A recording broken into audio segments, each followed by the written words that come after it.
পৃথিবীর যত সুখ যত ভালোবাসা সবই যে তোমায় দেব একটাই আশা, তুমি ভুলে যেও না আমাকে, আমি ভালোবাসি তোমাকে। স্যারিস ছোট উল্টো করে মুচকি হাসলো, বলল, আপনি কি পাগল হয়ে গেলেন? তুমি যা বলছো। কথা ঘোরাচ্ছেন? আয়ান হাসলো, তারপর বলল, শোনো মেয়ে, মানুষ পৃথিবীতে আসে অতি ক্ষুদ্র সময়ের জন্য। এই ক্ষুদ্র সময় নিজের রাগ অভিমান একটু কম রেখো। বেশি রাগ অভিমান ভালো না, একটু রেখো শুধু। কারণ মেয়ে মানুষ রাগ অভিমান না করলে মানায় না। আর এই ক্ষুদ্র পৃথিবীতে অল্প সময় নিজের মনের মানুষকে নিজের করে যত্নে রেখো। একদিন একদিন নিশ্চয়ই এই পৃথিবী থেকে চিরতরে বিদায় নিতে হবে। হয়তো কেউ আগে, আবার কেউ পরে, আবার কেউ একসাথে। স্যারিস আয়ানের কথা শুনে হাসলো। আয়ান পুনরায় বলল, শিফা কোথায়, খেয়েছো? না, আমি আর মিস জেনি মিলে অনেক চেষ্টা করেছি, কিন্তু কোনো মতে খাওয়াতে পারিনি। আচ্ছা, আপনি ওদের ব্যাপারটা দেখেন না এমন? স্যারিসের কথার মাঝে আয়ান বলে, ওদের ব্যাপারটা দেখার জন্য তো এত কিছু। মানে? কেটে গেছে 2 দিন। শিফা সারাদিন ঘরের মধ্যেই থাকে, ভালো করে খায় না কিছু। ওইদিকে অন্তরের অবস্থাও করুণ। আয়ান অফিসে আসতে বলায় অফিসে আসে, চুপচাপ নিরিবিলি কাজ করে চলে যায়। সকাল সকাল শিফা ঘুম থেকে উঠে দেখে পুরো বাড়ি সাজানো হচ্ছে। শিফা খানিকটা চমকালো। সেরিস শিফার পাশে দাঁড়াতেই শিফা জিজ্ঞেস করে, ভাবি, বাড়ি কেন সাজানো হচ্ছে? পেছন থেকে গম্ভীর কণ্ঠে ভেসে আসে, সময় হোক সব জানবি, এখন চুপচাপ খেয়ে নে। কেঁদে কেঁদে তো মুখ ফুলিয়ে রেখেছিস, আর দুদিনের শরীরটা দেখেছিস কি হয়েছে? শিফা চুপচাপ মাথা নিচু করে নেয়। বিকেল 4টা। শিফা তার নিজের ঘরের ব্যালকনিতে দাঁড়িয়েছিল। পিছন ফিরতেই দেখে আয়ান আর সেরিস তার ঘরে প্রবেশ করছে। তারা মুখোমুখি হতে আয়ান একটা প্যাকেট এগিয়ে দিয়ে বলে, এটা পরে রেডি হয় না। শিফা খানিকটা অবাক হয়ে বলে, কেন? আয়ান কোমল কণ্ঠে বলে। তোর বিয়ে। শিফা অবাক হয়ে বলে, বিয়ে? অবাক হওয়ার কিছু নেই, ছেলে ভালো একটা কোম্পানিতে জব করে, আজ 2 দিন ধরে অনেক কষ্ট করেছে। সেরিস পাশ থেকে বলল, হ্যাঁ, উনি ঠিকই বলেছেন। আমি যাই, অনেক কাজ। 40 মিনিটের মধ্যে রেডি করিয়ে নিচে নিয়ে এসো, আমি দেখি কি অবস্থা। আয়াত যেতেই শিফা সেরিসকে জড়িয়ে ধরে কান্না করতে করতে চিৎকার করে বলল, ভাবি, প্লিজ আমার সাথে এমন করো না। আমি অন্তুকে খুব ভালোবাসি, প্লিজ। আমি পাগল হয়ে যাব। পেছন থেকে মিস জেনিয়ের কণ্ঠ ভেসে আছে। তিনি এগিয়ে এসে শিফার কাঁধ ধরে বলে, দেখ, আয়ন আমাদের অনেক খেয়াল রেখেছে, আর তোরও পুরো নিজের বোনের মতো। তাই আমার মনে হয় না যে ও তোর জন্য খারাপ কিছু ভেবেছে। ও যেটা বলছে সেটা কর। শিফা তার পায়ের দিকে তাকে নীরবে চোখের পানি ফেলল। মিস জেনি রুম থেকে বের হয়ে গেল, আর সেরিস শিফাকে রেডি করাতে লাগলো। এদিকে আয়াত বাড়ি থেকে বের হয়ে অফিসে গেল। শিহাবকে ইশারা করতে শিহাব তার কাজে বেরিয়ে গেল। আয়ান অন্তর ডেস্কের সামনে গিয়ে দাঁড়ায়। অন্ত মাথা তুলে আয়ানকে দেখে, আবার মাথা নিচু করে নিজের কাজ করতে লাগলো। আয়ান নিজের হাতে একটা কার্ড এগিয়ে দিয়ে শক্ত কণ্ঠে বলল, শিফার বিয়ে আজ সময় মতো চলে আসবে, আশা করছি আমার কথার অমান্য তুই করবি না। অন্ত অবাক হয়ে যায়, বলে, বিয়ে? হ্যাঁ বিয়ে। তুই তো শিফাকে মেসেজ করে বলেছিস সম্পর্ক শেষ, তাই বিয়ে দিয়ে দিচ্ছে। সমস্যা নেই, ছেলে ভালো একটা কোম্পানিতে কাজ করে, আর হ্যাঁ অবশ্যই সময় মতো চলে আসবে। অন্ত অবাক চোখে তাকিয়ে থাকে আয়ানের যাওয়ার দিকে। সে আর দাঁড়িয়ে থাকতে পারছে না। এদিকে আজ পুরো বাড়ি আয়ান খুব সুন্দর করে সাজিয়েছে। অফিস থেকে এসে বিভিন্ন কাজে ব্যস্ত হয়ে গিয়েছে। হঠাৎ কাজের মধ্যে আয়ানের ফোন বেজে উঠল। দেখে শিহাব কল করেছে। শিহাবের কল ধরতেই ওপাশ থেকে শিহাব কিছু বললে আয়ান গম্ভীর স্বরে বলে, কোন হাসপাতাল? শিহাব কাঙ্ক্ষিত ঠিকানাটি বললে আয়ান সব কাজ ছেড়ে গাড়ি নিয়ে বের হয়ে যায়। কোনো মতে হসপিটালে গিয়ে পৌঁছায়। আয়ানকে দেখে শিহাব আয়ানের কাছে আসে। আয়ান শক্ত কণ্ঠে বলে, আমি তোরা বলেছিলাম না উপরে নজর রাখতে, আর কি করে এটা হলো সব ডিটেলস বল। আর এখন কোথায় ও? শিহাব দেখলো আয়ান রেগে আছে, তাই ধীরে সুস্থে উত্তর দেয়, আসলে স্যার, আমি একটু কাজে ব্যস্ত হয়ে পড়েছিলাম, আর তখনই অন্তু বাইক নিয়ে অফিস থেকে বার হয়ে যায়। আর রাস্তায় কিভাবে অ্যাক্সিডেন্ট করে, অতটা লাগেনি, মোটামুটি সুস্থ আছে। মাথায় আর হাতে হালকা চোট পেয়েছে, এখন 102 নম্বর কেবিনে আছে। আয়ান শিহাবের কথা শুনে বড় বড় পা ফেলে এগুলো 102 নম্বর কেবিনের দিকে গিয়ে দেখে অন্ত শুয়ে আছে, মাথায় হাতে ব্যান্ডেজ করা। আয়ান গিয়ে অন্ত শোয়া অবস্থায় কলার চেপে ধরে বলে, তোর সাহস কি করে হয় এমন একটা কাজ করার? অন্ত নিশ্চুপ। আয়ান আবার তেজি কণ্ঠে বলে, বল, হয়তো যদি ভালোবাসা ছিল তাহলে কেন ওর সামনে বুক উঁচু করে বলতে পারলি না যে আমি শিফাকে ভালোবাসি? কেন ওর সামনে ঢাল হয়ে দাঁড়াতে পারলি না? কেন ওর সাথে সম্পর্ক শেষ করলি? আমি কি তোকে মেরে ফেলতাম? আর যদি মেরেও ফেলতাম তাহলে কেন নিজের ভালোবাসার জন্য নিজের জান কোরবান করতে পারতিস না? এ কেমন ভালোবাসা দেখালি? যে মেয়ে তোকে ছাড়া কোনো মুহূর্তে কল্পনা করতে পারলো না, তার সাথে কি করে এক মুহূর্তের মধ্যে সম্পর্ক শেষ করে দিতে পারলি? বল, উত্তর দে। অন্ত আয়ানের কথা শুনে মাথা নামিয়ে নেয়, নীরবে চোখের পানি ফেলে। অন্তর্মুখে কোনো উত্তর না পেয়ে আয়ান বলে, 1 ঘন্টার মধ্যে আমাদের বাড়ি আসবে। যেহেতু শিফার সঙ্গে তুই নিজ ইচ্ছাকৃতভাবে মাত্র কয়েক মিনিটের ব্যবধানে সম্পর্ক শেষ করতে পারলি, তাহলে আশা করি তার বিয়েতে উপস্থিত হতে তোর কোনো দ্বিধা হবে না। আর এবার পালানোর উপায় নেই। বলেই শিহাবকে উদ্দেশ্য করে বলে, ঠিকভাবে রেডি করি হসপিটাল থেকে রিলিজ নিয়ে সময়ের মধ্যে নিয়ে আয়। আর বেশি টাইম নেই, কাজে যায় হয়তো চলে এসছে। এদিকে সেরিস শিফাকে রেডি করিয়ে কাঙ্ক্ষিত ঠিকানায় বসিয়ে দিয়েছে। শিফা পাথরের ডায় বসেই আছে, না চোখ দিয়ে পানিও পড়ছে না। সে শুধু ভেবে যাচ্ছে সে কিভাবে অন্ত সম্পর্কটা শেষ করতে পারলো। কিছুক্ষণ পর আয়ান বাড়ি ফিরে সেরিসের কাছে গিয়ে তাকে রুমে নিয়ে যায়। আর তারপর অন্ত আর অবস্থা সম্পর্কে সব ঘটনা খুলে বলে। এটা শুনে সেরিস বলে, আমরা যা করতে যাচ্ছি ঠিক হচ্ছে তো? আমার না ভয় করছে, যদি কিছু অঘটন ঘটে। সেরিসের কথা শুনে আয়ান মুচকি হেসে বলে, ভালোবাসাতে সবকিছুই জায়েজ। আর টেনশন নিও না, কোনো সমস্যা হবে না। তুমি শিফার কাছে যাও, ওর খেয়াল রাখার দায়িত্ব তোমার আপাতত। কখন কি করে বসে ঠিক নেই, বাকি সব আমি সামলে নেব। আয়ান কিছু বলতে যাবে তখনই শুনতে পেল বরের বাড়ি থেকে লোক এসে গিয়েছে। তাই আয়ান আর কথা না বাড়িয়ে তাদের আপ্যায়নে চলে যায়। কিছুক্ষণ পর শিহাব অন্তকে নিয়ে উপস্থিত হয়। অন্তর পরনে হালকা গোলাপি রঙের সাদামাটা পাঞ্জাবি, রীতিমতো জোর জবরদস্তি করে তাকে পরানো হয়েছে এবং আয়ানের কথায় বাধ্য হয়ে তাকে এখানে শিহাব নিয়ে এসেছে। শিহাব অন্তকে শিফার স্টেজের সামনে দাঁড় করায়। অন্ত শিফাকে এক নজরে দেখে যাচ্ছে। পরনে হালকা গোলাপি রঙের, ওপরে গোল্ডেন কালারের কাজ করা একটি সুন্দর লেহেঙ্গা। তাকে ভিনদেশি হলেও লেহেঙ্গাতে তাকে অপরূপ সুন্দরী দেখাচ্ছে। অন্ত এক দৃষ্টিতে শিফার দিকে তাকিয়ে রইল। নীরবে কিছু ফোঁটা পানি গড়িয়ে পড়ল চোখ দিয়ে। সে আর এখানে এক মুহূর্তের জন্য দাঁড়ানোর ক্ষমতা পাচ্ছে না। মনে হচ্ছে পায়ের তলা দিয়ে মাটি সরে যাবে। সে ভাবছে আজ শিফার পাশে তার বসার কথা ছিল, কিন্তু তখনই তার ভাবনার মাঝে আয়ান তার কাঁধে হাত রেখে বলে, কি কি ভাবছিস? অমনভাবে দেখে কি লাভ হলো? ভালো তো বাসলি, কিন্তু সাহস দেখাতে পারলি না। সাহস দেখালে আজ শিফার পাশে তুই হতিস। দেখছিস আমার বোনটাকে কি হাল করেছিস? মাথা তুলে পর্যন্ত তাকাচ্ছে না, নীরবে তোর জন্য অস্ত্র বিসর্জন দিচ্ছে। অন্ত হতাশভাবে তাকিয়ে আয়ানের কথা শুনছিল।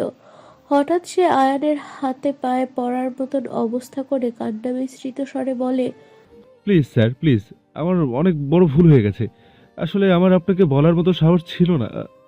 অন্তরের কথার মাঝে আয়ান বলে, হ্যাঁ, ছেলে হয়ে কাঁদিস, লজ্জা করো না? হয়তো দেখা যাবে তোদের বাচ্চা হওয়ার পর তোর বউকে সামলাবে না বাচ্চা। হঠাৎ আয়ানের এমন কথায় অন্ত থতমত খেল। আর পাশে থাকা শিহাব জোরে জোরে হেসে দিল। শিহাবের হাসি শুনে আয়ানের দিকে তাকিয়ে চোখ পাকালো। শিহাব মুখে আঙুল দিয়ে এখনো মুচকি মুচকি হেসে যাচ্ছে। আয়ান অন্তকে বলল, সব বরযাত্রী চলে এসেছে, শুধু বড়র অপেক্ষা সবাই করছিল। কাজে ও রেডি। চল এবার মুখ ঠিক কর, নয়তো সবাই বলবে কাঁথুনে জামাই। কথাটা বলে আয়ান আর শিহাব দুজনেই হো হো করে হেসে উঠল। কিন্তু বোকার ন্যায় একবার আয়ান আর শিহাবের দিকে তাকাচ্ছে। আয়ান বলে, চল, অনেক বাপর বেড়েছে, আমরা দুজনে কিভাবে কি করে তোকে শাস্তি দেওয়া যায়। চল চল, এখনো তাকিয়ে আছিস? এবার তাহলে অন্য জামাই নিয়ে আসতে হবে, দেরি করলে। আয়ানের কথাটা শেষ হতেই অন্ত গিয়ে শিফার পাশে বসে পড়ল। শিফা মাথা হেট করে বসে আছে আর চোখে দেখলো শুধু যে তার পাশে একজন বসেছে। পরক্ষণে আয়ান বলে উঠল, কাজী সাহেব, বিয়ে পড়ান। সেরিস গিয়ে আয়ানের পাশে দাঁড়ায়। আয়ান বলে, প্ল্যান সাকসেসফুল চান। সেরিস মৃদু হেসে আয়ানের হাত জড়িয়ে দাঁড়িয়ে থাকলো। আয়ানের কথা শুনে শিফা বুঝতে পারলো যে তার পাশে যে বসেছে সে আর কেউ নয়, কিছুক্ষণের মধ্যে হতে চলা তার স্বামী। কিন্তু তার একেবারে জন্য ইচ্ছে হলো না তার মুখের দিকে তাকাতে। এখনো নীরবে অশ্রু বিসর্জন দিচ্ছে। কাজী সাহেব যখন বিয়ে পড়ানো শুরু করে তখন অদ্বয়ের নাম শুনে শিফা অবাক হয়ে মাথা তুলে পাশে চেয়ে দেখে তার পাশে আর কেউ না, স্বয়ং অদ্য বসে আছে। আর অদ্বয়ের সাথে তার বিয়ে হচ্ছে। শিফা চোখ ঘুরিয়ে আয়ানের দিকে চায়। আয়ান তা দেখে হাসে, সাথে সেরিসও। অদ্যকে কবুল বলার পর যখন শিফাকে কবুল বলতে বলে তখন এক নিঃশ্বাসে সে কবুল বলে ফেলে। সকলে আলহামদুলিল্লাহ বলে ওঠে। অবশেষে তাদের বিয়ে সম্পন্ন হয় এবং পূর্ণতা পায় আরও একটি ভালোবাসার। বিদায়ের সময় অদ্য আয়ানের কাছে গেলে আয়ান বলে, তোর সাথে আমার কোনো কথা নেই। আমি শুধু আমার বোনের কথা ভেবে তোর সাথে আমার বোনের বিয়ে দিয়েছে। আজ কয়দিন ধরে আমি আর শিহা প্ল্যান করেছে কিভাবে কি করা যায়। আর তোর মা বাবা কি বলা, তাদের সব প্ল্যানটা বোঝানো, তোদের বাড়ির আত্মীয় স্বজন সবাইকে ইনভাইট করা। আর কত কি, আমার কোনো ইচ্ছে ছিল না তোর সাথে আমার বোনের বিয়ে দেওয়ার। এদিকে শিফা জেনি আর গলা জড়িয়ে কাঁদতে থাকে। তারপর সেরিস এবং আয়ানের কাছ থেকে বিদায় নেয়। অদ্য বিদায় নেওয়ার সময় আয়ানকে বলে, এবার আপনাকে ভয় করব না, যাও বা ভয় করতাম, এখন তো আপনি আমার শালা লাগেন, আপনার উচিত আমাকে ভয় করা। অদ্যর কথাটা শুনে আয়ান বলে, উফ, শালা মাই ফুড। আমার বোনকে যদি কোনোদিন কষ্ট দিয়েছিস তো আমার থেকে খারাপ আর কেউ হবে না, মাথায় রাখিস। আর যা, এখন 2 সপ্তাহ অফিস আসতে হবে না, দয়া করে ছুটি দিলাম, খেয়াল রাখিস আমার বোনের। অদ্য আর শিফার বিয়ের পর কেটে যায় কিছুদিন। সবকিছু আগের মতো চলছে। ইদানিং সেরিসের শরীরটা ভালো যাচ্ছে না, মাঝে মধ্যে বমি, মাথা ব্যথা ইত্যাদি নানান সমস্যা। আয়ানের অফিসে কাজের চাপ থাকার কারণে সে খুব রাতে বাড়ি ফেরে এবং সকাল সকাল অফিসে চলে যায়। সকাল সকাল সেরিস আয়ানকে তার থেকে ছাড়িয়ে বিছানা থেকে উঠে দৌড়ে ওয়াশরুমে চলে যায়। আয়ান সেরিসকে জড়িয়ে ধরে ঘুমাচ্ছিল, যার জন্য সে টের পেল। ঘুম জড়ানো চোখে তাকিয়ে দেখে সেরিস দৌড়ে ওয়াশরুমে ঢুকছে। সঙ্গে সঙ্গে সে বিছানা থেকে লাফ মেরে ওঠে। ওয়াশরুমের উদ্দেশ্যে পা বাড়ায়, গিয়ে দেখে সেরিস বেসিকে বমি করছে। আয়ান সেরিসের কাছে যেতে সেরিস আয়ানের বুকে গা এলিয়ে দেয়। আয়ান সেরিসকে জড়িয়ে ধরে বিচলিত কণ্ঠে বলে, কি হয়েছে তোমার সৌপাখে, হঠাৎ বমি করলে? শরীর ঠিক আছে? সেরিস আয়ানের বুকে মাথা রেখে খুব কষ্ট করে ছোট্ট করে উত্তর দিল। জানি না। আয়ান বুঝলো সেরিসের খুব কষ্ট হচ্ছে, তাই সে সেরিসের মুখ ধুয়ে ফ্রেশ হয়ে তাকে কোলে উঠিয়ে বিছানায় আধশোয়াভাবে শুইয়ে দিল এবং পিঠে একটা বালিশ দিয়ে পাশের বেড সাইডে টেবিল থেকে পানির গ্লাস সেরিসের দিকে এগিয়ে দিয়ে বলল, নাও এটা খাও। সেরিস অল্প পানি খেয়ে আয়ানকে গ্লাসটা ফিরিয়ে দেয়। আয়ান সেরিসের কপালে আলতো করে চুমু এঁকে দিয়ে বলল, ইউ ফিল বেটার সৌপাখে? সেরিস মাথা নাড়ল যে হ্যাঁ, সে বেটার ফিল করছে। আয়ান সেরিসকে বলল, বসো, আসছে। বলেই সে রুম থেকে বাইরে বার হয়ে মিস জেনিকে ডাকলো। মিস জেনি নিচে থেকে উত্তর দিতেই আয়ান বলল, সেরিসের জন্য হালকা কিছু নাস্তা রেডি করে আমার রুমে দিয়ে। মিস জেনি ঠিক আছে বলে কিচেনের দিকে চলে যায়। আয়ান তখনই কাকে ফোন করলো। তারপর রুমে ফিরে আসলো, দেখে সেরিস চোখ বন্ধ করে আছে। আয়ান গিয়ে সেরিসের পাশে বসলো। সেরিস চোখ খুলে আয়ানের দিকে তাকালো। আয়ান সেরিসের হাত ধরে আবারও একটা চুমু খেলো। সেরিস আটমনে হাসলো। তখনই আয়ান কি ভেবে বলে, আচ্ছা, এই মাসে তোমার পিরিয়ড হয়েছে? সেরিস জানালো। হ্যাঁ, তারপর থেকে আবার বলল, কিছুদিন ধরেই এমন হচ্ছে, মাথা ব্যথা, বমি। আমিও এটা সন্দেহ করেছিলাম, যার জন্য মিস জেনিকে বলিয়ে প্রেগনেন্সি কিট নিয়ে এসে টেস্ট করেছিলাম, কিন্তু ফলাফল নেগেটিভ এসেছে। আয়ান ভ্রু কুঁচকালো। সঙ্গে সঙ্গে সেরিসের হাত ছেড়ে দিয়ে রাগী কণ্ঠে উঠে দাঁড়িয়ে বলল, আজ কয়দিন ধরে এমন হচ্ছে? অবশ্য তুমি আমাকে একবারও জানানো পর্যন্ত মনে করলে না। আয়ানের এমন রেগে যেতে দেখে সেরিস বলল, কাম ডাউন। আপনি অযথা রেগে যাচ্ছেন কেন বলুন তো? বসুন এখানে। আর আমার তেমন কিছু হয়নি। আয়ান সেরিসের পাশে বসতে বসতে সেই একই রাগী ভাব নিয়ে বলল, কি কাম ডাউন? হ্যাঁ, আর তেমন কিছু হয়নি মানে? আরে আরে, আপনি শুনুন তো কথাটা। কি কথা বলো, শুনছে। আর কোনোদিন যদি এমন কাজ করেছ, আমার থেকে খারাপ আর কেউ হবে না, দেখে নিও। সেরিস মুস্কি হাসে বলে, কি দেখবো বলেন? সবই তো দেখেছি। আর কি কিছু দেখানো বাকি আছে আপনার? আয়ান সেরিসের ক্রুদ্ধ দৃষ্টিতে তাকিয়ে বলে, এই সময় তোমার ফাসলামি বের করছে, দাঁড়াও বলেই সেরিসের হাত ধরে টানতে নিবে, তখনই দরজায় খটখট আওয়াজ হলো। আয়ান সেরিসকে ছেড়ে উঠে গিয়ে দেখে মিস জেনি খাবার নিয়ে দাঁড়িয়ে আছে। আয়ান খাবারের ট্রেটা নিয়ে ভেতরে আসে, দেখে সেরিস মুচকি মুচকি হাসছে। আয়ান খাবারের ট্রেটা বেডসাইড টেবিলে রেখে আবারও সেরিসের পাশে বসে সেরিসের দিকে পূর্ণ দৃষ্টিতে তাকায়। সেরিস চোখ নামিয়ে বলতে শুরু করে, আচ্ছা শোনেন তাহলে, আপনি তো কাজে খুব ব্যস্ত ছিলেন এই কয়দিন। সকালে যান আর লেট নাইট ফিরেন, রাতে আপনি বাসায় ফিরেন ক্লান্ত থাকেন, তার জন্য তখন আর আপনাকে এসব জানাতে ইচ্ছে করেনি। আর তেমন কিছু হয়নি, মেডিসিন নিলে ঠিক হয়ে যাবে।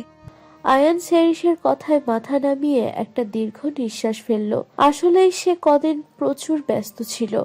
পরক্ষণে টেবিল থেকে খাবারের প্লেটটা নিয়ে সেরিসের সামনে ধরে বলে, আচ্ছা এই নাও, খেয়ে নাও। আর কোনো অসুবিধা হলে আমাকে নির্দ্বিধায় জানাবে। আমার কাছে সবার আগে তুমি, তারপরে আমার বাকি সব। কথাটা মাথায় রেখো। সেরিস মুচকি হেসে বলল। খাইয়ে দিন। আয়ানও হাসলো, তারপর সেরিসকে খাইয়ে দিল, সাথে কিছু মেডিসিনও আনলো শিহাবকে দিয়ে, তারপর খাইয়ে দিল। বিকাল হতে চলল প্রায়। আয়ান সারাদিন সেরিসকে ঘর থেকে বার হতে দেয়নি, তাকে নিজ হাতে খাইয়ে দিয়েছে। আয়ান সোফায় বসে ল্যাপটপের অফিসের কিছু কাজ করছিল। আজ সে অফিসে যেতে পারেনি, যার জন্য কিছু কাজ সে বাড়ি বসে হ্যান্ডেল করছে। হঠাৎই আয়ানের ফোন বেজে উঠল। ফোন রিসিভ করতেই অন্ত তড়িৎ গতিতে বলল, কোথায় আপনি? জলদি অফিসে আসুন। আয়ান অবাক হলো, বলল, মানে আমি আজকে অফিস যেতে পারবো না, সেরিসের শরীরটা ভালো নয়। অন্ত শুনল, পরপর বলল, আপনার আসাটা অত্যন্ত জরুরি, প্লিজ যেমন ভাবেই হোক কিছুক্ষণের মধ্যে অফিসে আসুন। বিষয়টা কি ক্লিয়ার করে বল। আপনি বুঝতে পারছেন না, আপনি আগে অফিসে আসুন তারপরে বলছি। আয়ান ফোন কেটে দিল। সেরিস বসে গল্পের বই পড়ছিল। আয়ান সেরিসকে কিছু বলতে যাবে, তখনই দরজা খোলার আওয়াজ। এরপর দুজনের চোখ যায় দরজার দিকে, দেখে মিসেস লিলি দাঁড়িয়ে আছে। সেরিস উঠে দৌড়ে মিসেস লিলিকে জড়িয়ে ধরল, বলল, মিষ্টি মা, তুমি এখানে কেমন আছো? আসো আসো, বসো। মিসেস লিলি হাসলেন, বললেন, সকালবেলা আয়ান ফোন করেছিল, তোর শরীরটা নাকি ভালো না, আমাকে আসতে বলেছে, তার জন্যই তো চলে আসলাম। সেরিস হেসে আয়ানের দিকে তাকালো। আয়ান তখনই সেরিসকে উদ্দেশ্য করে বলল, শিহু, অফিসে ইমার্জেন্সি একটা কাজ পড়ে গেছে। অন্ত এখনই ফোন করে জানালো। আমি তাড়াতাড়ি বাড়ি ফেরার চেষ্টা করব কাজটা সলভ করে। ততক্ষণ তুমি মিসেস লিলির সাথে থাকো।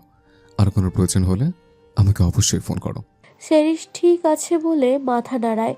আয়ান রেডি হয়ে অফিসের উদ্দেশ্যে বার হয়ে যায়। অফিসে গিয়ে কেবিনে ঢুকতেই দেখে শিহাব আর অন্ত দাঁড়িয়ে আছে। আয়ানকে দেখে শিহাব বলে, স্যার অনেক বড় প্রবলেম হয়ে গেছে। আয়ান বিরক্ত নিয়ে বলে, সে থেকে বলছিস প্রবলেম হয়ে গেছে, প্রবলেম হয়ে গেছে। তা কি প্রবলেম হয়েছে সেটা কি বলবি? তখনই অন্ত জানায়। আপনার বিজনেস অ্যাকাউন্টে যে টাকা ছিল সেই টাকাটা কেউ আপনার অ্যাকাউন্ট থেকে বার করে নিয়েছে। আয়ান কুচকিয়ে অন্তর দিকে তাকিয়ে বলে। মানে? তখনই শিহাব বলে, মানে কেউ আপনার বিজনেস অ্যাকাউন্টে হ্যাক করে যে টাকাটা ছিল সেই টাকাটা বার করে নিয়েছে। আয়ান অবাক হলো, এত বড় স্পর্ধা কার? কে দেখালো? আয়ান নিজের চেয়ারে বসতে নিবে, তখনই তার ফোনে একটা মেসেজ আসলো। কি কি ভেবেছিস এত সহজে আমাকে ধরতে পারবি? তুই পুরো পৃথিবীর কোনায় কোনায় লোক পাঠালো আমাকে ধরতে পারবে না। তোর বাপ মারা যেমনভাবে মেরেছি তার থেকে নিকৃষ্টভাবে তোকে মারব। এখন তো সব তোর অ্যাকাউন্ট থেকে টাকা খালি করেছে, আস্তে আস্তে সব নিঃস্ব করে দেব। ইতি তোর বাপ মার খুনি। আয়ানের বুঝতে বাকি রইল না কে কাজটা করেছে। সঙ্গে সঙ্গে সে তার নিজের অ্যাকাউন্টটা চেক করলো, দেখলো না ঠিক আছে। আয়ান জোরে জোরে হেসে উঠল, বলল, যত আমাকে নিঃস্ব করতে চাইবি তত আমার কাছে চলে আসবে। কি করতে চাচ্ছিস কর, আমিও দেখি কতটা নিচে নামতে পারিস। একদিন না একদিন তো আমার সামনে আসতেই হবে। সেদিন হয় তোর শেষ দিন হবে, নয় আমার। অন্ত আর শিহাব আয়ানের কথার মানে বুঝলো। পরক্ষণেই অন্ত বলল, কাজটা গোলজার মাহমুদের, তাই না?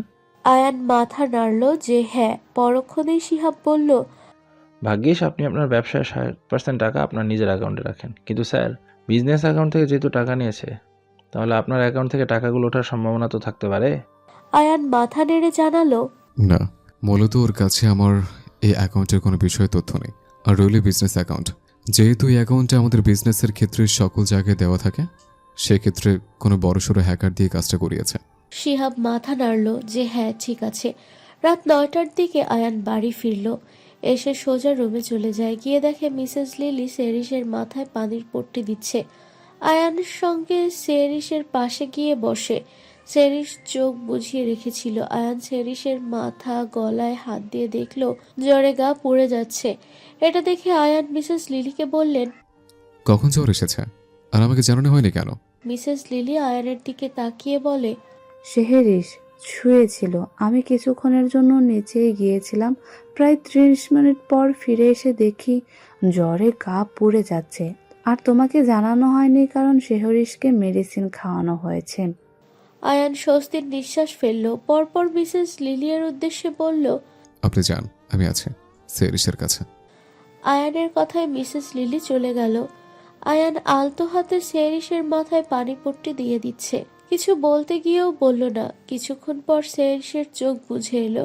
আয়ান তখন সেরিসের পাশ থেকে উঠে কাবার্ড থেকে একটা পাতলা অ্যান্টিক হোয়াইট কালারের টি শার্ট আর একটা কালো ট্রাউজার নিয়ে ওয়াশরুমে চলে যায় ফ্রেশ হতে।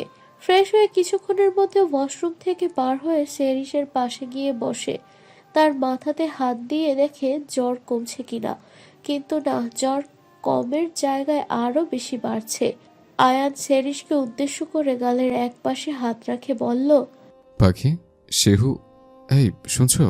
না, সেরিসকে কোনো নড়চড় দেখা যাচ্ছে না। আয়ান সেরিসের পাশ থেকে উঠে কাকে যেন ফোন করলো। তারপর আবার সেরিসের মাথার কাছে এসে পানি পট্টি দিতে লাগলো। কিছুক্ষণের মধ্যে শিহাব ডাক্তার নিয়ে উপস্থিত। হ্যাঁ, সেই সময় আয়ান শিহাবকে ফোন করছিল ডাক্তারকে নিয়ে আসার জন্য। ডাক্তার এসে সেরিসকে চেক আপ করে মেডিসিন দেয় আর বলে, ভয়ের কিছু কারণ নেই, তেমন কিছু না। এখন চারিদিকে এমন হচ্ছে যার জন্য ওনার শারীরিক অবস্থা খুব একটা ভালো না। আমি কিছু মেডিসিন দিয়ে গেলাম, ওনাকে কিছু খাইয়ে ওষুধগুলো খাইয়ে দিবেন। আয়ান ঠিক আছে বলে মাথা নাড়ায় এবং শিহাবের ইশারায় কিছু বলে। আসুন ডাক্তার সাহেব, আমি আপনাকে ছেড়ে দিয়ে বসি। তারপর শিহাব ডাক্তারকে নিয়ে বেরিয়ে যায়। মিসেস লিলি আর মিস জেনি তারা দুজনেই ঘরের মধ্যে উপস্থিত ছিল। শিহাবকে বার হয়ে যেতে দেখে আয়ান তাদের দুজনের উদ্দেশ্যে করে বলে, মিস জেনি, আপনি সেরিসের জন্য কিছু খাবার তৈরি করে নিয়ে আসেন। আর মিসেস লিলি, আমি সেরিসের কাছে আছি, আপনি রুমে গিয়ে রেস্ট করুন। আয়ানের কথায় তারা দুজন বার হয়ে গেল। আয়ান সেরিসের মাথায় হাত বুলাতে বুলাতে বলল, খুব কষ্ট হচ্ছে শেহু পাখি? সেরিস জ্বরে কোনো রকম করে আওড়ালো। আয়ান কিছু বলতে যাবে তখনই মিস জেনি এনে খাবার নিয়ে তাদের রুমে প্রবেশ করলো। মিস জেনি খাবার টেবিলে রাখতেই আয়ান উঠে গিয়ে খাবারের প্লেটটা হাতে নিয়ে আবার বিছানায় এসে বসে। ইতিমধ্যে মিস জেনি রুম থেকে বার হয়ে গেছে। আয়ান খাবারের প্লেটটা বিছানায় রেখে সেরিসকে ধরে আধছোয়া করে বসিয়ে পিঠে বালিশ রেখে দেয়। সেরিস জ্বরে টলমল করছে। আয়ান খাবার রেডি করে সেরিসের মুখের সামনে এক লোকমা তুলল। সেরিস নাক মুখ সিটকিয়ে কোনো রকম ভাবে বলল, খাবো না, ভালো লাগছে না। আয়ান সেরিসের দিকে তাকিয়ে চোখ বড় বড় করে বলে, চুপচাপ খেয়ে নাও, নয়তো খুব খারাপ হবে কিন্তু। চুপচাপ খেয়ে মেডিসিন নাও। সেরিসের এই অবস্থাতে আয়ানের ধমক শুনে ঠোঁট উল্টে কেঁদে ফেলল। আয়ান অবাক হলো, খানিকটা বলল, এই এই আমি কি করেছি? আচ্ছা, এই থাকো, আমি কি করেছি? এইভাবে বাচ্চাদের মতো করে কেন? এই এই পাখি। আয়ানের এমন চঞ্চলতা দেখে সেরিস হেসে ফেলল। কোনো রকমে বলল, কিছু হয়নি, তাড়াতাড়ি আগে চুমু দিন, তারপর খাবো। আয়ান একটা ভ্রু উঁচু করে সেরিসের দিকে তাকিয়ে বলে, এই মেয়ে, বলো কি তুমি? চুপচাপ খাবারটা শেষ করো। সেরিস আবারও নেকি নেকি ভাব দিয়ে বলে, আগে চুমু। আয়ান বিরক্ত হলে ধমক দিয়ে বলল, এই মেয়ে, কথা কানে যায় না? জ্বরে গা পড়ে যাচ্ছে আর এদিকে চুমু চুমু করে পাগল হয়ে যাচ্ছে। আমি কি বলেছি একবারও যে আমি চুমু দেবো না? আগে চুপচাপ খাবার শেষ করে মেডিসিন নাও। আয়ানের ধমকে সেরিস চুপ করে রইল। তা দেখে আয়ান মুচকি হাসলো। তারপর সেরিসকে গালে তুলে খাইয়ে দিল এবং নিজেও খেলো। খাওয়া শেষে সেরিসকে মেডিসিন খাইয়ে শুইয়ে দিয়ে প্লেটগুলো দিয়ে কিচেনের উদ্দেশ্যে চলে যায়। কিছুক্ষণ পর আয়ান রুমে এসে দেখে সেরিস চোখ বুজে শুয়ে আছে। আয়ান তার পাশে এসে কপালে আলতো করে একটা চুমু এঁকে দিয়ে তার মুখের দিকে তাকিয়ে বলে, পাগলি একটা। বলেই ঘড়ির দিকে তাকিয়ে দেখে 11:45। কি ভেবে ল্যাপটপটা নিয়ে সোফায় বসে অফিসের কিছু কাজ করতে লাগলো। এভাবে কিছু সময় অতিক্রম হলো। এর মাঝে আয়ান সেরিশকে 2বার উঠে জ্বর কমেছে কিনা তা দেখছে। হঠাৎ সেরিশ শোয়া থেকে উঠে বসে তার পরনের কুর্তিটা এক টানে খুলে দিল। সেরিশকে উঠতে দেখে আয়ান তাকিয়ে সেরিশের এই দৃশ্য দেখলো। আয়ান টাইম দেখে 1:50। তারপর সঙ্গে সঙ্গে ল্যাপটপটা অফ করে সেরিশের পাশে গিয়ে বসে বলে। কি হচ্ছে শিউ পাখি, এমন করছো কেন? সেরিশ উত্তরে বলল, খুব গরম লাগছে। আয়ান তৎক্ষণাৎ সেরিশের মাথায় হাত রাখলো, দেখলো জ্বর সামান্য কমে এসেছে। সেরিশের পরনে এখন প্লাজো আর গায়ে শুধু অন্তর্বাসটাও উপস্থিত। সেরিশ সেটাও খুলতে নিলে আয়ান বলে। এই কি করছো? আয়ানের কথা কানে যেতেই সেরিশ তড়িৎ গতিতে আয়ানের ঠোঁটজোড়া দখল করে নেয়। আয়ান ছাড়াতে চাইলেও সেরিশ ছাড়ে না। প্রায় 7-8 মিনিট পর সেরিশ আয়ানকে ছাড়ে। তারা দুজনেই জোরে জোরে নিঃশ্বাস নিতে লাগলো। আয়ান বলল, পাগল হয়ে গেছো? সেরিশ এবার আয়ানের কোমরের 2 সাইডে পা দিয়ে তার কোলে বসে গলায় ঘাড়ে অনবরত কিস করতে লাগলো। আয়ানের পক্ষে সেরিশের এমন হঠাৎ আক্রমণ করায় নিজের কন্ট্রোল হারিয়ে ফেলেছিল, কিন্তু তাও নিজেকে সংযত করে সেরিশের বাহু দুটো ধরে তাকে সামনে টেনে আনে বলে। কি করছো পাখি? এখনো সব ঠিক না, তোমার শরীরটা সুস্থ হোক তারপর। আয়ানের কথার মাঝে সেরিশ আঙ্গুল দিয়ে আয়ানের ঠোঁটের উপর আঙুল রাখলো, বলল, না প্লিজ আমায় একটু আদর করুন, দেখেন ঠিক আছি আমি, প্লিজ। বলেই আবার সেরিশ আক্রমণ চালায় আয়ানের ঠোঁটের উপর। আয়ান সেরিশকে এবার কোলে বসা থেকে শুইয়ে দিয়ে তার শরীরের ওপর তার সমস্ত ভার না ছেড়ে আলতো করে শুয়ে কানের গোড়ায় ফিসফিস করে বলল, দেখো শিউ পাখি, ভালো ভালো বলছে, এখনো সময় আছে। তুমি নিশ্চয়ই তোমার হাজব্যান্ডকে খুব ভালো করে চেনো। শরীর অসুস্থ বলে ছাড় দিতে চাইছিলাম, কিন্তু তুমি তো নিজের বিপদ টানছো। এখন কিন্তু আমি শরীর অসুস্থ বলে এক বিন্দু ছাড় দেব না। সেরিশ আয়ানের কথা শুনে তাকে 2 হাত দিয়ে জড়িয়ে ধরে বলে, নিয়ে যাবেন আবার আপনার সাথে আমাকে সুখের সাগরে? আয়ান সঙ্গে সঙ্গে এক টানে নিজের টি শার্টটা খুলে ফ্লোরে ছুঁড়ে মারে। তারপর আস্তে আস্তে ভালোবাসার পরশ এঁকে দিতে থাকে প্রিয়তমার কোমল শরীরে। রাত যত গভীর হয় তাদের ভালোবাসাও গভীর হয়। আবারও তারা দুজন ভাসল সুখের সমুদ্রে। সময় চলমান এভাবেই কেটে গেল আরো কিছুদিন। আয়ান তার অফিসের কাছে কয়েকদিন খুব ব্যস্ত ছিল। আজ সকালে আয়ানের অফিসে যাওয়ার পর থেকে সেরিশকে নিত্যদিনের থেকে বেশ হাসি খুশি লাগছে। মিস জেনি সেটা ভালোই লক্ষ্য করেছে। সে সোফায় সেরিশের পাশে বসে বলে, আজকে এত খুশি খুশি লাগছে কেন? কিছু কি হয়েছে? সেরিশ যেন কথাটা শুনে লজ্জা পেল খানিকটা। মিস জেনি কিছু একটা আজ করতে পারলো যেন পরপর বলল, আচ্ছা, আমি যেটা ভাবছি কি সেটাই? সেরিশ আনন্দে আর লজ্জায় যেন মিয়ে গেল। তারপর নিজেকে সংযত করে বলল, সময় হলে জানাবো। আচ্ছা তার আগে আমাকে একটু কিছু ফল কেটে দিন না, খাই। মিস জেনিও আর কোনো কিছু জিজ্ঞেস করলো না, মুচকি হেসে কিচেনের উদ্দেশ্যে রওনা দিল। বিকালে সেরিশ বেলকনিতে বসে কফি খাচ্ছিল। হঠাৎ পেছন থেকে কেউ এসে তাকে জড়িয়ে ধরে। সেরিশ কিছুটা থতমত খায়। পরপর নিজের চেনা পরিচিত মানুষটার শরীরের ঘ্রাণ নাকে আসতেই মুচকি হাসলো। বলল, আয়ান সেরিশের কাঁধে নিজের থুতনি ঠেকিয়ে বলল, কেন, দেরি করে আসলে ভালো হয় নাকি? আয়ানের এমন কথা শুনে সেরিশ সামনের দিকে ঘুরে নাক মুখ কুচকিয়ে বলল, কেন, আপনার বুঝি বাইরে থাকলে বেশি ভালো লাগে? আয়ান মনে মনে বলল, এ মেয়ে কি বলে? সে কি জানে না যে আয়ন মির্জা তার কাজের জন্য অফিসে আটকে থাকলে সারাদিনে কয়বার এই মেয়ের কথা ভাবে? পরপর নিজেকে সান্ত্বনা দিয়ে বলল, আরে রেগে যাও কেন শিউ পাখি? তুমি তো জানো কাজের চাপ ছিল। এসকে কোম্পানির সাথে প্রজেক্টটা শেষ হলো আজ আমাদের, তাই তাড়াতাড়ি ফিরলাম। কথাটা বলে আয়ান সেরিশের কপালে আলতো করে ভালোবাসার পরশ এঁকে দিল। বলল, আচ্ছা চলো আজ একটু ঘুরতে বের হই। কি? সেরিশকে আর কোনো কিছু বলার সময় না দিয়ে আয়ান বলে, এই না না, কোনো কথা না। তারপর সেরিশকে জড়িয়ে ধরে বলে, কতদিন কাজের জন্য তোমাকে না টাইম দিয়েছে, না আমাদের ঘুরতে যাওয়া হয়েছে, তাই আজ আমি যেটা বলছি সেটাই শেষ কথা। সেরিশ আয়ানের কথা শুনে মুচকি হাসল। তারপর আয়ানের থেকে নিজেকে ছাড়িয়ে উপর নিচ মাথা নাড়ল। আয়ান চলে যায় ফ্রেশ হতে। এদিকে সেরিস তো মহা খুশি। সে কাবার থেকে একটা রয়্যাল ব্লু কালারের শাড়ি নিয়ে পরলো, সাথে চোখে কাজল, ঠোঁটে হালকা করে গোলাপি রঙের লিপস্টিক দিল। এদিকে আয়ান সাদা কালারের শার্ট আর রয়্যাল ব্লু কালারের প্যান্ট পরে রেডি হয়ে ওয়াশরুম থেকে পার হয়ে সেরিসকে থেকে হেসে তার কাছে এসে বলল,